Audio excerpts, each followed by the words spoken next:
Hey everyone, welcome to Anthropology 106 American Mosaic. My name is Huma and I'm going to be your instructor this quarter.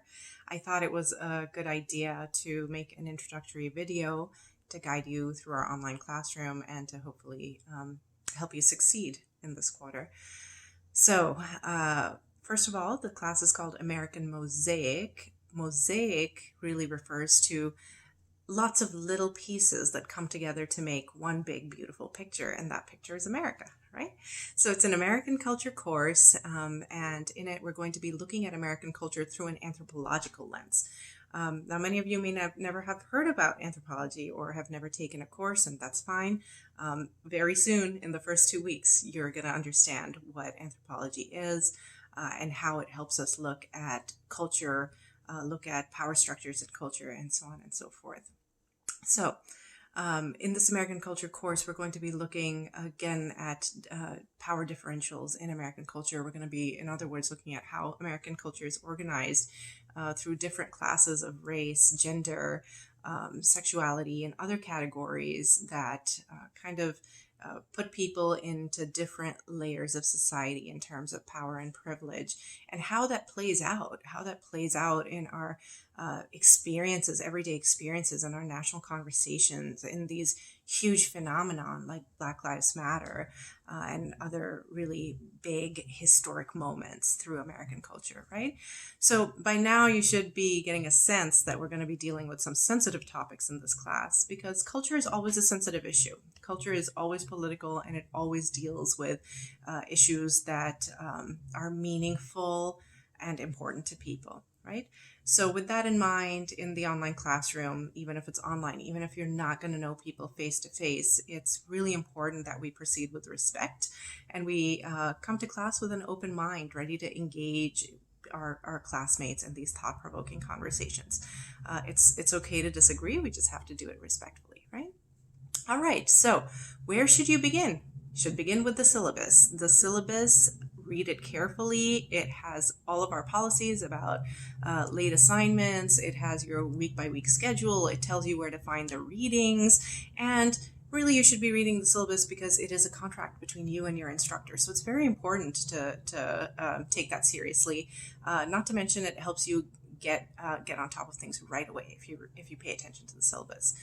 Now, we don't need any books for this course, but all of our readings are going to be found on Canvas. They will be either in the Files tab, which you can find in the left-hand side menu, or they're going to be hyperlinks that are embedded in the syllabus in the week-by-week schedule. So those are the two places where you can find really everything you're going to need.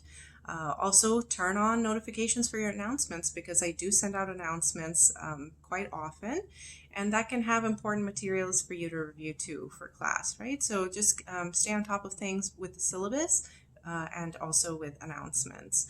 As far as assignments go, really every week you're going to have a reading and then a response to the reading, which you're going to post in the discussions tab. Beyond that, you have a midterm and a final, as well as two small papers, about 2 to 4 double-spaced pages, called an autoethnography. An autoethnography is really kind of like telling a story about yourself that makes a point about broader culture, right? So, for example, I may tell a story about the day I arrived with my parents to the United States of America. And I might be telling a personal story about myself as an immigrant, but I will be making a larger point through that story about immigration in the United States in general. So that's the purpose of an autoethnography, and it should be enjoyable. It's kind of like a self-reflective journal style way of writing. That I think should come naturally to most people, and you're welcome to use, your own writing styles. Not everybody has the same writing style, so it's got a lot of flexibility in how you present your story in this essay. So you're going to have 2 of those, and we'll talk about those more towards when they're due. So don't worry about them for now. So again, the assignments are weekly discussions that you have to post. They're very short, about 2 paragraphs each, midterm and final, and then 2 autoethnographies, which you can actually find all the details about in the assignments tab, but we'll talk about them more as we get close to them as well. Okay, As far as the readings are concerned, for those of you who are not accustomed to anthropological reading or maybe even college reading, I know I have some Running Start students every so often, or others who are unfamiliar with college reading. So if you pick up something in this class and you look at it and it looks daunting or challenging, or it has concepts that you haven't heard of before, and you're just like, I don't get this. I don't understand what this means. Don't freak out. It's totally okay to not understand. I'm an anthropologist. I don't expect that anybody else is, right? So it's not supposed to be. It's not supposed to come supernaturally to my students to be able to apprehend this material immediately.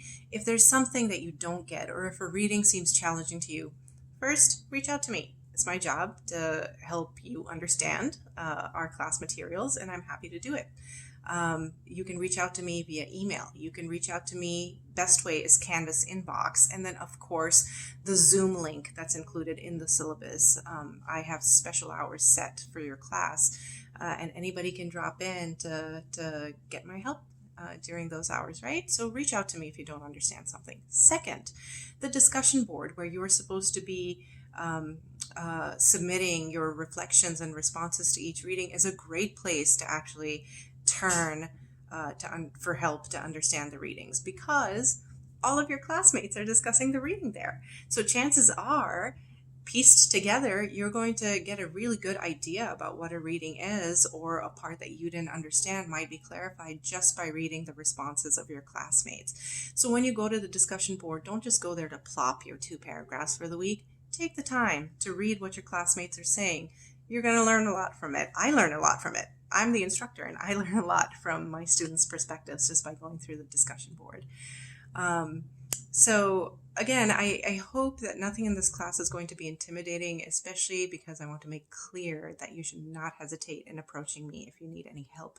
It's my goal. It's my passion to help all of my students leave my class with way better than just a passing grade. So please turn to me. Turn to your classmates. Maybe you've got a friend in class. Working together is also a great way to kind of deconstruct and understand any concepts that you might be having issues with. But above all, communicate with me. If you have any extenuating circumstances that make it so that you're falling behind in class or can't submit a major assignment or anything like that, reach out to me.